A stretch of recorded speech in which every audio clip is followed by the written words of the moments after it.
Bonjour tout le monde.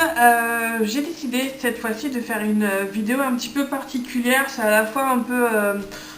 c'est lundi que lisez-vous, mais en même temps j'ai pas terminé le livre que je suis en train de lire puisque vous avez vu c'est un pavé. C'est un petit peu un bilan de mi-lecture. Disons que comme ceci est une trilogie, donc c'est la trilogie de Wildstadt dont j'avais parlé dans mon dernier petit billet.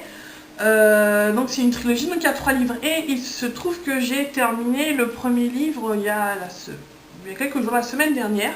Donc je voulais faire un petit bilan, vous dire un petit peu ce que j'en pensais. Donc c'est donc la trilogie de Wildstadt de Pierre Pevel, donc c'est l'intégrale aux éditions Pocket. Alors Pierre Pevel, j'avais déjà lu Les Lames du Cardinal, donc si vous ne l'avez pas fait, je vous invite à aller voir la vidéo où j'en ai parlé. Et là, donc la trilogie de Wildstadt, c'est une histoire qui se passe dans le passé, au XVIIe siècle, donc en Allemagne, ou du moins c'est le Saint-Empire romain germanique à l'époque, donc pendant la guerre de 30 ans, c'est-à-dire en gros, pardon, c'est une guerre civile qui s'est fait entre les protestants et les catholiques du royaume. Enfin, du moins, c'était une confédération, quelque chose comme ça, bref.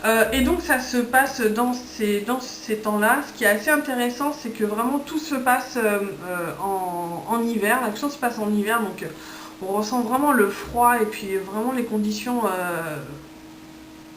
difficiles que ça pouvait être à l'époque dans un milieu comme ça, enfin, au XVIIe siècle. C'est un roman vachement plus sombre que Les Lames du Cardinal. C'est quelque chose de très... c'est limite dark. Moi j'ai eu l'impression en fait, et ça a été très apprécié, de me retrouver quelque part comme dans un épisode de Supernatural. Pour ceux qui suivent un peu la série, bon évidemment il n'y a pas les frères Winchester, mais c'est vraiment l'ambiance voilà, dark avec l'occulte qui revient, des meurtres assez barbares, etc. Et un héros qui fait pas dans la dentelle et qui est là pour poutrer du démon, quoi, en gros.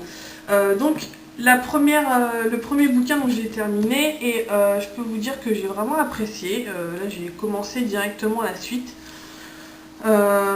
qui se passe je crois 3 ans après, quelque chose comme ça. Et en fait ce que j'ai aimé vraiment dans l'écriture, c'est la taille des chapitres. Ce sont des chapitres qui doivent faire aller peut-être 5 ou 6 pages maximum. Donc il y a un rythme très très soutenu, on passe les chapitres, on s'en rend pas compte quoi. C'est très agréable à lire. Bon, ça a un petit peu le côté un peu vieillot, enfin dans le sens...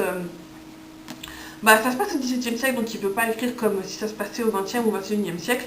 Donc voilà, on parle de rapières, de culottes, de carrosses, de trucs comme ça. Donc il y a une écriture un petit peu plus désuète, on va dire, mais qui correspond à l'époque et tout ça. Et on apprend aussi plein de choses sur l'époque, un petit peu sur la situation politique aussi, parce qu'il a quand même essayé de s'ancrer dans un contexte politique assez précis.